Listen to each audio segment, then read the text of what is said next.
नमस्कार, मी Bhaskar Mhatre, secretary Navi Mumbai cooperative housing federation. New construction जर असेल आणि त्यावेळेस आपण ज्यावेळेस फ्लॅट विकत घेतो त्यावेळेस आपण काय काय काळजी घ्यावी, तसेच बिल्डिंग एकदा कन्स्ट्रक्ट झाली आणि रिसेलचा फ्लॅट आपण घेतो त्यावेळेस देखील बरेचसे प्रॉब्लेम येतात आणि ते प्रॉब्लेम होऊ नये म्हणून आपण काय काळजी घ्यावी त्याबद्दल देखील मार्गदर्शन करण्यासाठी आज आपण ॲडव्होकेट श्री प्रसाद परब सरांना इथे आमंत्रित केलेलं आहे. तरी मी ॲडव्होकेट परब सरांना विनंती करतो की त्याने आमच्या श्रोत्यांना न्यू कन्स्ट्रक्शन आणि रिसेल मधले फ्लॅट विकत घेताना काय काय काळजी घ्यावी त्याबद्दल मार्गदर्शन करावं. धन्यवाद म्हात्रे सर. आपला आजचा विषय आहे डॉक्युमेंट्स कुठले कुठले सेल परचेसला महत्त्वाचे आहेत.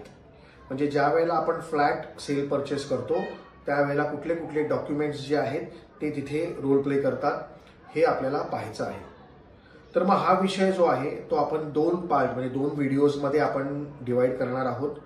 फर्स्ट व्हिडिओ जो आहे तो न्यू कन्स्ट्रक्शनचा जो सेल परचेस आहे ते आपण पाहणार आहोत आणि सेकंड व्हिडिओ जो आहे तो रिसेलमध्ये ज्या वेळेला आपण फ्लॅट घेतो त्यावेळेला कुठले डॉक्युमेंट्स महत्त्वाचे आहेत ते आपण पाहणार आहोत.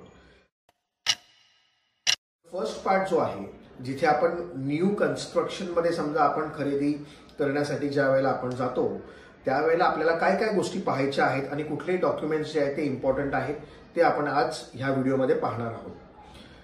सर्वप्रथम ज्या वेळेला आपण सेल परचेसचा विषय बोलतो तर त्यावेळेला सेल हे डेफिनेशन कुठल्या कायद्याअंतर्गत येतं तर त्यावेळेला ट्रान्सफर ऑफ प्रॉपर्टी ऍक्ट जो 1882चा आहे त्या ट्रान्सफर ऑफ प्रॉपर्टी ऍक्टमध्ये सेक्शन 54 जो आहे तो सेल बद्दल सांगतो. मग सेल म्हणजे काय तर सेल म्हणजे it is a transfer of ownership in exchange of price paid और पार्टली प्रॉमिस्ड असं तिथे सेक्शन 54 मध्ये दिलेलं आहे. आणि मग सेक्शन 54 सांगतो की ट्रान्सफर ऑफ ओनरशिप आहे. सेक्शन 55 म्हणजे ह्याच सेक्शनच्या नंतर जो सेक्शन आहे तिथे असं सांगितलेलं आहे की what are the duties rights and liabilities किंवा जे ड्युटीज आपण रेस्पॉन्सिबिलिटी बोलतो सेलर आणि बायरच्या त्या तिथे दिलेल्या आहेत. आणि जर सेक्शन 55 मध्ये आपण पहिलं सुरुवातच बघितली तर तिथे सेलरच्या ड्युटीज दिलेल्या आहेत. आणि मग सेलरच्या ड्युटीजमध्ये दिलेलं आहे की जर मटेरियल काही डिफेक्ट असेल तर तो त्यांनी बायरला इन्फॉर्म करावा लागेल. जर काही डॉक्युमेंट्स असतील त्या प्रोजेक्ट संदर्भातले ते त्यांनी त्यांना शो करावे लागतील किंवा बायरनी उद्या काही क्वेश्चन्स रेज केले तर त्याचे आन्सर्स देखील सेलरला करणं गरजेचं आहे. तर याच प्रिन्सिपलच्या आधारावरती आपल्याकडे रेरा कायदा जो आहे तो एस्टॅब्लिश झाला होता. आणि रेरा कायद्याच्या अंतर्गत आपण हे पाहतो की सेक्शन 3 मध्ये असं सांगितलेलं आहे की जर नवीन कन्स्ट्रक्शन असेल आणि तिकडे जर डेव्हलपरला सेल करायचं असेल तिथे आपण बघितलं सेक्शन 3 मध्ये आलेलं आहे की no promoter shall market sell offer to sell invite the buyers असे सगळे शब्द तिथे दिलेले आहेत without prior registering the project in RERA real estate regulatory authority. म्हणजे रेरा रजिस्ट्रेशन केल्याशिवाय तो सेल करू शकत नाही हा सेक्शन 3 आपल्याला संबोधतो. आणि मग या संदर्भात सेक्शन 3चा आधार घेऊन ज्या वेळेला प्रोजेक्ट रेरा रजिस्टर्ड होतो त्यावेळेला एक त्याला रेरा रजिस्ट्रेशन नंबर मिळतो आणि हा रेरा रजिस्ट्रेशन नंबर हा प्रत्येक ब्रोशरमध्ये किंवा त्यांच्या ऍडव्हर्टाइजमेंटमध्ये त्यांना टाकणं अनिवार्य आहे. आणि ज्यावेळेला आपण न्यू कन्स्ट्रक्शनमध्ये मग फ्लॅट घेण्यासाठी जातो त्यावेळेला ह्या नंबरच्या बेसिसवरती आपण काही डॉक्युमेंट्स जे आहेत ते आपण घर बसल्या व्हेरीफाय करू शकतो. मग असे कुठले डॉक्युमेंट्स आहेत रादर कुठले डॉक्युमेंट्स व्हेरीफाय करावेत तर ज्या वेळेला आपण नवीन प्रोजेक्टबद्दल बोलतो त्यावेळेला पुन्हा एकदा दोन कंपोनेंट्स आहेत, एक लँड आहे आणि एक प्रोजेक्ट आहे म्हणजे बिल्डिंग आहे. आणि मग लँड संदर्भात जे डॉक्युमेंट्स आहेत म्हणजे त्या डेव्हलपरला मिळालेले जे डेव्हलपमेंट राईट्स आहेत त्या डेव्हलपमेंट राईट्स कुठल्या अग्रीमेंटने मिळाले, लँड ओनर कोण आहेत, ह्या सर्व डिटेल्स जर आपण तो रेरा नंबर आपल्या रेरा वेबसाईटवरती महारेराच्या वेबसाईटवरती आपण तो नंबर टाकला तर त्याच्यामध्ये ते सर्व प्रोजेक्टचे डिटेल्स जे आहेत ते आपल्याला मिळतात. आणि ह्या डिटेल्समध्ये आपल्याला हेही पाहायला मिळतं की टायटल रिपोर्ट म्हणजे खाली जर तुम्ही शेवटच्या लाईन्समध्ये जर याल तर तिथे टायटल व्हेरिफिकेशन्स वगैरे टायटल रिपोर्ट आहे, लिगल टायटल रिपोर्ट आहे, हे सगळं आपल्याला तिथे पाहायला मिळतं. आणि हे आपल्याला त्याचा अभ्यास करून आपल्याला हे कळून येतं की या डेव्हलपरला कशा तऱ्हेने डेव्हलपमेंट राईट्स जे आहेत ते या प्रोजेक्टमध्ये मिळालेले आहेत. मग हे झालं आपला लँड विषयीचा विषय. आणि मग नंतर विषय तो प्रोजेक्ट विषयी. मग जर प्रोजेक्ट हा रेरा रजिस्ट्रेशन आलेला आहे तर याचा अर्थ असा आहे की त्यांना कमेन्समेंट सर्टिफिकेट प्राप्त झालेलं आहे. म्हणजे पहिला आयओडी येते, नंतर मग सीसी येतं आणि सीसी आल्यावरती मग तुम्ही रेरामध्ये प्रोजेक्ट जो आहे तो रेरा रजिस्ट्रेशन नंबर घेऊ शकता. मग सीसी आलेली आहे, मग हे जे कमेन्समेंट सर्टिफिकेट आहे हे तिथे अपलोडेड असतं. कमेन्समेंट सर्टिफिकेटला असलेला प्लॅन्स जो आहे तो देखील तिथे अपलोडेड असतो. मग आपण प्लॅन्स जो आहे तो व्हेरीफाय करू शकतो, सीसी व्हेरीफाय करू शकतो आणि जे ब्रोशरमध्ये प्लॅन आहे आणि जो तिथे कॉर्पोरेशननी प्लॅन सँक्शन केलेला आहे, या दोन्ही प्लॅन जे आहेत ते आपण कम्पेअर करून बघणं हे गरजेचं आहे. त्यानंतर एक स्टेटमेंट तिथे दिलेली असते की आपले किती फ्लॅट्स आहेत, किती फ्लॅट्स बुक्ड आहेत, किती फ्लॅट्स अनबुक्ड आहेत, ही सर्व स्टेटमेंट देखील त्याच्यामध्ये गो थ्रू करणं गरजेचं आहे.